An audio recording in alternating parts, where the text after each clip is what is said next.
Kenapa setiap kita sekarang mesti belajar digital marketing? Kadang-kadang saya lagi ngomong panci gitu, keluar tuh iklan panci. Jangan-jangan nih ada penyadapnya tuh gimana sih? Facebook Ads itu ada 3 step.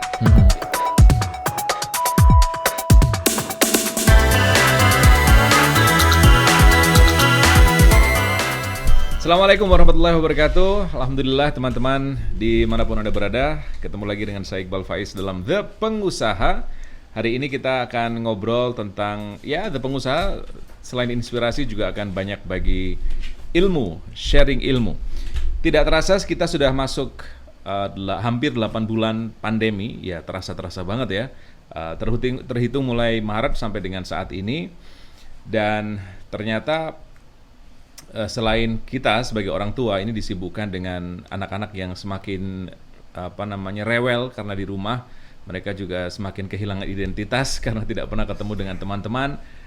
Kita juga bagi Anda para pengusaha, pemilik bisnis, pasti terasa sekali sebagian besar bisnisnya terdampak oleh pandemi. Jadi istilah terdampak oleh pandemi ini sekarang sudah sangat akrab di telinga saya. Kalau tadinya terdampak tsunami, sekarang terdampak pandemi gitu ya. Dan yang salah satu yang kena dampak paling besar adalah kota-kota wisata seperti Yogyakarta, Bali ya, karena di kota-kota itu memang andalannya adalah wisata gitu ya, dan banyak orang yang banyak pemilik bisnis yang menggantungkan bisnisnya dari pariwisata. Nah, di Yogyakarta teman-teman saya juga banyak yang kena imbas dari pandemi ini. Salah satunya adalah ini yang ada di depan mata Anda, ada Bakpia Pia. Bakpia Pia ini adalah salah satu, saya suka banget awal kali Bakpia Pia muncul, mungkin 10 tahun yang lalu ya Mas ya? Ya sekitar 10 tahun yang lalu ini muncul, kemudian rasanya ini benar-benar out of the box ya dari Bakpia Pia. Dari Bakpia sebelumnya dia mulai keluar rasa cappuccino, durian, nanas ketika itu, dan ini keren banget. Dan ternyata usaha milik teman saya ini yang kemudian sangat terdampak pandemi, karena jujur dari seperti bisnis bakpia di Jogja yang lainnya, ini hanya mengandalkan hampir 100% dari wisatawan yang datang. Dan kita tahu kota Jogja salah satu kota yang kena dampak besar dari pandemi ini. Gawatnya, bahkan mungkin sama seperti pebisnis bakpia dan sejenisnya yang lain, mereka belum siap 100% untuk masuk di dunia online atau digital ya. Kabarnya omsetnya itu turun sampai dengan 99% gara-gara pandemi ini. Ini kan dahsyat banget. Nah, hingga kemudian si pemilik bisnis ini pivot bisnis, dia bikin usaha namanya PMP Pak Jo. Bedanya kalau ini memang disetting tidak online, Pak Jo ini karena pivot bisnis, mereka kemudian dalam sekitar 1-2 bulan ya, 2 bulan terakhir mereka bisnis meluncurkan namanya PMP Pak Jo, dan memang disetting sejak awal online. Nah, ini yang menarik teman-teman, tentu bagi teman-teman yang sudah menguasai bisnis atau digital marketing dan sejenisnya, pasti ini sesuatu yang biasa. Tapi bagi orang awam seperti saya, ini menarik sekali untuk didiskusikan. Apakah bisnis yang tadinya memang didesain tidak online, apakah tidak bisa di-online-kan gitu? Perbedaannya apa dengan bisnis yang memang sejak awal dirancang, disiapkan untuk di-online-kan begitu? Nanti kita akan ngobrol, dan kita sudah ketemu dengan Mas Bayu dari Creatify. Mas Bayu, assalamualaikum. Waalaikumsalam. Mas Bayu ini sudah malang melintang di dunia FB Ad 5 tahunan ya, lebih? Ya, 5 tahunan. 5 tahunan ya. Dan kalau teman-teman bicara tentang FB Ad, pasti nama Mas Bayu ini sudah seharusnya muncul. Kalau Anda tidak ada nama Mas Bayu, berarti Anda anak baru gitu ya. Kalau sudah orang lama, 5 tahun terakhir pasti kenal nama Mas Bayu. Mas Bayu, kenapa sih Mas sekarang kita harus, alasan pertama nih ya, kenapa setiap kita sekarang mesti belajar digital marketing?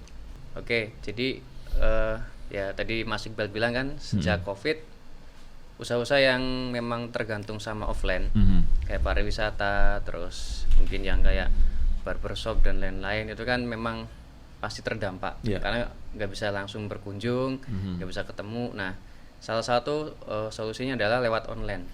Gitu. Kenapa Mas? Ya selain karena pandemi gitu ya. Kenapa sih orang, kalaupun toh tidak pandemi, apakah orang juga harus belajar marketing? Maksud saya gitu loh, digital marketing. Ya, menurut saya harus. Nah, karena pertama jangkauannya lebih luas. Jadi nggak terbatas area tertentu. Menarik ya. Bisa sampai keluar kota, bahkan luar negeri kalau mau gitu. Jadi bisa. Yang kedua, biayanya lebih murah. Ya, kalau caranya pas ya, itu biayanya lebih murah. Karena terukur pertama. Beda sama yang kayak promosi offline. Misalnya pasang baliho, pasang spanduk, itu kan kita nggak bisa ukur berapa sih yang lihat sehari, berapa yang beli gara-gara ngelihat spanduk. Kalau lewat digital marketing, terutama yang pakai ads, itu kan ada reportnya ya. Ya, ada report, ada trackingnya, jadi jelas. Saya uang keluar berapa untuk iklan, dapat berapa klik, berapa yang jadi pembeli dan seterusnya, terukur. Jadi kan kalau nggak bisa diukur, tentunya nggak bisa dibesarin. Lah nggak terukur kok gitu. Makanya digital marketing itu terukur. Jangkauannya luas. Yang tidak bisa terukur tidak bisa diatur. Nah, kira-kira gitu ya. Gitu, yang nggak bisa diukur, nggak bisa diatur. Terus sekarang trennya memang online. Orang sudah semakin terbiasa belanja online. Artinya luar Jawa pun sekarang udah mulai terbiasa, udah nggak ragu. Gitu, nggak kayak awal-awal dulu. Dulu memang masih ada gap trust lah. Ini nanti barang dikirim atau enggak dan seterusnya. Tapi semakin kesini udah makin luas, nggak cuma Jawa tapi luar Jawa juga. Orang-orang udah mulai percaya, kemudian orang-orang iseng juga udah mulai berkurang. Ya, lama-lama udah berkurang. Dan lama-lama pembeli juga udah mulai aware ya. Mana sih ini yang beneran jualan, mana yang cuman bohong-bohongan gitu ya. Nah, Mas Bayu, salah satu pilihan dari digital marketing ini adalah Facebook dan Instagram. Mereka beda platform tapi satu link ya. Nah, Mas Bayu, selama ini apa sih yang harus orang awam seperti saya, misalkan yang sama sekali nggak tahu Facebook ini ya hanya untuk bukan curhat sih, ngomongin soal nyinyir gitu kan, ngomongin soal ide, gagasan gitu. Tapi untuk jualan itu nyaris nggak pernah gitu. Kecuali ya cuman lewat status doang tuh. Jadi jualan di Facebook dalam tanda petik itu hanya lewat status, kemudian ada yang lihat dan japri gitu aja. Tapi ternyata Facebook kan bisa keren banget nih, bahkan ada yang modalnya ratusan bisa sampai jutaan, puluhan juta hingga miliaran. Apa sih Mas? Apa saja yang harus kita ketahui dari FB Ads ini? Salah satu channel penjualan itu kan Facebook ya, sosial media. Betul. Di luar itu ada Google.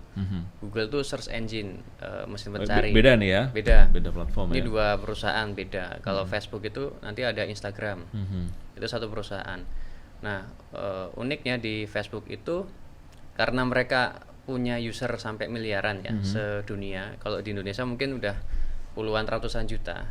Nah, artinya mereka punya data. Ya, sangat detail bahkan. Misalnya kayak usia, gender, profil, interest, behavior.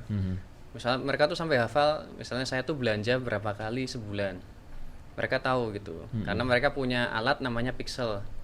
Pixel itu semacam kode yang dipasang di web, jadi bisa tahu behavior pengguna web tersebut. Caranya gimana tuh? Wah, itu kalau secara teknis nanti intinya. Kadang-kadang saya lagi ngomong panci gitu, keluar tuh iklan panci. Kita lagi ngomongin soal. Lagi ngomongin ini bakpia nih, nanti ntar keluar tuh. Jangan-jangan nih HP ada penyadapnya tuh gimana sih? Di Facebook itu ya, waktu nginstal itu kan ada persetujuan ya. Saya boleh akses apa aja, maksudnya mereka boleh akses apa aja gitu. Misalnya kamera, mikrofon. Nah, coba cek lagi kalau nginstal Facebook. Kan kita agree kan, kita setuju aja. Mungkin nggak dibaca semua. Nggak pernah dibaca tuh sering ya. Nah, yang penting setuju ya udah. Berarti kan artinya kita nggak keberatan gitu. Walaupun aslinya setelah tahu ini mungkin jadi keberatan. Gitu. Nah, itu salah satu yang diakses tadi mikrofon juga. Gitu. Mungkin tadi ya sekedar ngobrol kayak gini aja mereka langsung nangkep gitu, dan nanti langsung ditampilkan iklan-iklan yang sejenis yang habis diobrolin tadi. Itu nyata Mas ya? Memang begitu ya? Nah, saya aja beberapa kali ngalamin itu. Saya juga pernah share status di Facebook saya. Kadang-kadang baru batin loh. Ya, sebenarnya nggak batin sih.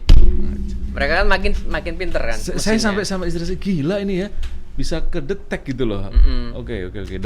Dari situlah kemudian muncullah strategi gitu ya, atau gimana tuh? Ya, jadi caranya Facebook Ads kan baca dari situ. Oke. Nah, sedangkan nanti yang advertisernya nyeting. Hmm. Iklanku mau tampil ke yang kayak gimana. Kan cocok kan? Maksudnya, misal saya mau jual ini misalnya empek-empek atau apa. Nanti ya mesinnya Facebook akan nyariin yang kira-kira punya minat ke arah ini gitu. Empek-empek. Dengan algoritmanya tadi dari percakapan, dari mikrofon, dari macam-macam. Dia kumpulin oh ini kesimpulannya orang ini kecenderungannya punya kecenderungan suka empek-empek misalnya kayak Itulah gitu. big data itu di situ Ya, maksudnya ya. di situ. Jadi Facebook kan data itu isinya. Data Itu user. jadi mata uang yang paling mahal saat ini ya. Dan itu tanda kutip dijual ya memang dijual sih ya. Ke advertiser gitu kan. Mereka punya data lengkap. Ini loh, saya punya data profil gini. Nah, Advertiser tuh Pengiklan. produsen segala macamnya ya, ya. mengiklan. Ya. Dia cari yang sesuai dengan target marketnya. Misalnya usia sekian. Nah, nanti cocokin sama database di Facebook. Ketemu Muncullah deh. Facebook Ad. Ya, muncullah Facebook Ads. Oh, jadi Facebook Ad ini adalah penjualan data dari Facebook kepada advertiser. Istilahnya Ya, begitu. bisa dibilang kayak gitu. Bisa dibilang kayak begitu ya. Karena mereka kan punya data lengkap, Iya. advertiser butuh orang-orang yang mereka cari seperti apa. Nah, nanti Kami menyediakan, Ya, Facebook bilang gitu ya. cocokan muncullah di timeline-nya para user tadi yang ditarget oleh advertiser. Ngeri bener ya. Itu penghasilan mereka kan dari situ, dari iklan. Oke, Mas Bayu menjadi salah satu orang utusan Facebook yang kemudian membantu Facebook untuk jualan ya Mas ya. Artinya kemudian dimanfaatkan oleh orang-orang seperti saya yang ingin jualan oleh para produsen Ya. untuk jualan lewat Facebook atau via Facebook. Nah, apa aja Mas yang harus dilakukan? Pertama kali, langkah awalnya. Nah, ini saya punya mind map ya. Oke. Ini saya ada Nah, mind bisa map. ditunjukkan ya. Nanti di ya. sebelah sini atau sebelah sini gitu. Iya. Jadi Facebook Ads itu ada 3 step gitu ya. Nanti secara besar ada 3 step yaitu pra campaign, terus pas campaign, sama pasca campaign. Jadi pra itu sebelum ngiklan apa aja yang dilakuin, Iya. terus pas ngiklan apa aja yang dilakuin, sama setelah ngiklan apa aja yang dilakuin. Gitu. Nah, kita coba buka yang pra. Ini sebelum iklan nih. Wow. Ada banyak ya. Nah, Ini sebelum ngiklan. sebelum iklan ini yang Doa dulu disiapkan. nggak ada tuh doa? Oh, ada. Oh ada ya. Nawaitu doa. Facebook Ads lillahi ta'ala. Oke, jadi sebelum iklan, yang pertama jelas riset produk atau Riset. menentukan mau jualan apa. Hmm. Gitu. Nah, kalau dilihat pasarnya Facebook, Instagram ya dari data itu paling besar itu usia 20 sampai 35. Jadi Pengguna ya Facebook. penggunanya yang paling banyak itu 20-35, tapi bukan berarti target market di atas 35 nggak bagus juga. Tetap banyak tapi nggak sebanyak yang 20-35. Persentasenya sampai berapa persen tuh? Saya lupa itu 35. data tahun berapa saya juga lupa. Mungkin 70-an% kali ya? Nggak nyampe sih. Nggak nyampe ya? 60 mungkin. Oh karena dibagi umur Ya. yang lain ya? Oke. Tapi dominan di usia Dominan itu. di umur itu ya 20 sampai 35. Oke, berarti harus menyediakan produk Ya. yang disukai. Ya, kalau mau banyak pasarnya itu yang disediakan I usia see. segitu. Karena kemarin yang waktu podcast pertama Mas Auf bilang justru yang paling penting itu kita siapkan marketnya dulu, baru kemudian produknya. Ya. Makanya itu kan siapanya dulu tadi kan find product for your customer, Oke. jangan find customer for your product. Jadi temuin produk buat customermu. Kalau kita mau main di Facebook, ya tadi saya bilang kalau di Facebook tuh Instagram ya dua ini 20 sampai 35. Jadi ya tinggal pikirin produk apa yang cocok untuk 20 Rentang 35. usia itu ya. Oke. Kalau secara gender paling lebih banyak laki-laki daripada perempuan. Itu dari usernya. Genit ya ternyata laki-laki ya. Ya mungkin. Kalian kan cari jodoh di situ. Cari jodoh pakai Facebook kan bisa kali ya? Bisa. Nanti lah ya. Oke, setelah itu Mas Bayu. Riset produk. Nah, saya juga punya ini apa namanya kriteria. Jadi kalau mau Facebook Ads, tadi kan udah nentuin pasarnya. Oh saya mau nargetin market wanita di Facebook misalnya skincare bisa apa? Ya mungkin sabun, muka, pokoknya yang wanita umum. Nanti bisa di breakdown lagi, misalnya wanita tapi muslim, misalnya jilbab, gamis, dispesifikin lagi misalnya wanita muslim tapi buat olahraga. Nanti misalnya bikin baju muslim tapi khusus baju olahraga tapi khusus muslim. Iya. Nah, tinggal cari aja di riset gitu. Pasar mana yang kayaknya masih longgar. Gitu. Belum red ocean. berdarah-darah. Nah, belum red ocean. Itu kan perlu waktu, lihat data dan seterusnya. Tapi ya gampangannya pokoknya cari yang pasarnya besar aja. Ya. Gitu. Terus Ingat kriterianya ya teman-teman ya, riset produk itu Ya. nomor 1 ya. Penting sekali. Karena menurut saya produknya kalau gampang dijual, maksudnya dari secara kualitas udah bagus, dari sononya bagus, akan lebih gampang di iklan. Lebih gampang. Ya. Jadi Produk adalah apa kemarin ya? Marketing. Produk adalah- itu apa? adalah ya kalimatnya Mas Auf kemarin tuh, produk itu adalah bagian dari marketing apa-apa gitulah. Jadi istilahnya kalau produknya bagus, jualannya lebih gampang. ya produk yang bagus akan dia jualan sendiri gitu. Jualan Jual sendiri. dengan dirinya sendiri. Oke. Ya, lewat rekomendasi kan nanti gitu dan seterusnya. Ya. Oke, terus kalau kriteria itu ini ya. Pertama marginnya harus besar. Karena ya nanti kan kita bayar ke Facebook ya, iklan sekian gitu. Nah itu ada namanya customer acquisition cost. Jadi biaya akuisisi customer. Kalau brandnya baru muncul kan orang belum kenal. Nah, pasti ada biaya akuisisi. Nah, di Facebook itu cukup besar akuisisi biayanya. Oh. Bisa sampai pengalaman saya bisa sampai 30% dari omset. 30% dari omset. Ya, misalnya kita omset 10 juta, itu biaya iklannya bisa 3 juta. Itu akuisisi ya, pertama. Akuisisi maksudnya gimana Akuisisi tuh? itu mendapatkan satu customer baru. Oke. Karena kan ini pertama kali. brandnya kan belum dikenal. Belum dikenal. Artinya gitu. trustnya ada gap trust kan. Nah, makanya mahal biasanya di depan. DP lah ya. Ya bisa lagi DP. Gitu. Makanya kalau mau main Facebook Ads itu minimal 50.000 budget keuntungan satu produk. Marginnya per penjualannya. Ya, Kalau kurang dari itu ngos-ngosan. Maksudnya berat lah nanti buat biaya iklan. Berarti itu juga nanti akan disesuaikan dengan si produk itu ya. Ya. Oke. Terus minimal kalau bisa setengah dari harga jualnya. Misalnya kalau harga jual 100.000 ya minimal untungnya 50, separuh. Kalau harga jual 200 minimal ya 100.000 untungnya. Gitu. Nah, makanya riset produk ini penting. Cari produk yang bisa dijual dengan margin segitu. Makanya kalau red ocean susah. Banyak pemainnya. Produk komoditi susah banget dimainin harganya. Maksudnya yang dijadiin tinggi. Karena yang lain udah jual murah gitu. Pinter-pinter di sini nanti nih. Pengaruh riset produk tuh menurut saya pengaruhnya ke kesuksesan iklan 50% lebih. Sampai 50% ya. Dari riset produk Ya. aja. Jadi memang nggak boleh egois ya. Nggak boleh. Nggak boleh karena aku suka ini kemudian aku jualan, belum tentu ya. Gitu. Oke, good. Next. Oke, terus kalau udah nentuin produknya, ini tadi baru margin ya, sorry. Yang kedua adalah punya USP dan atau UVP, unique selling point sama unique value point. Jadi produk kita tuh uniknya apa? Misalkan PMP nih. Uniknya PMP apa? kan umum nih, di mana-mana banyak orang jualan PMP. Dia mesti ngerti ya USP-nya apa. Ya, caranya ya riset.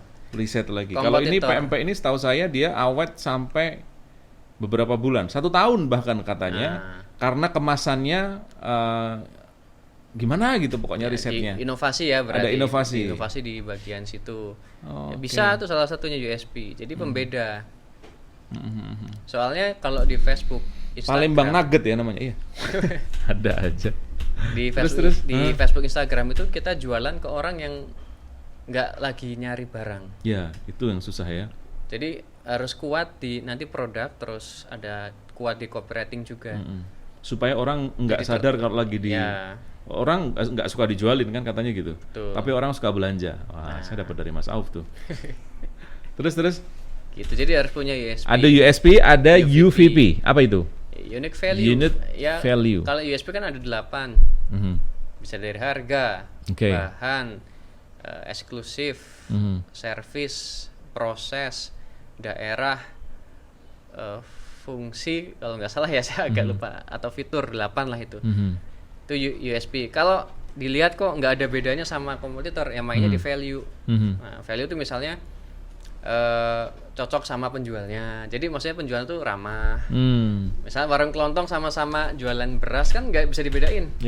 Bedanya adalah ya value-nya. Sama si A ini lebih enak ngobrolnya gitu. Nah, salah satunya gitu. Atau gara-gara warung ini sering didatengin artis. Jadi kayak ikut, oh ini warungnya para artis ya gitu misalnya. Itu value di luar tadi apa ya, unique selling-nya. Oke. Kalau nggak bisa dibedain dari situ. Itu semuanya terangkum dalam riset produk. Ya, riset. Makanya agak dalam di sini. Daripada kita asal jual, karena produknya lemah di margin, lemah di USP, akhirnya iklannya boncos terus. Boncos tuh rugi ya. Boncos itu dia. Nah, Next, setelah riset semuanya ada buyer persona.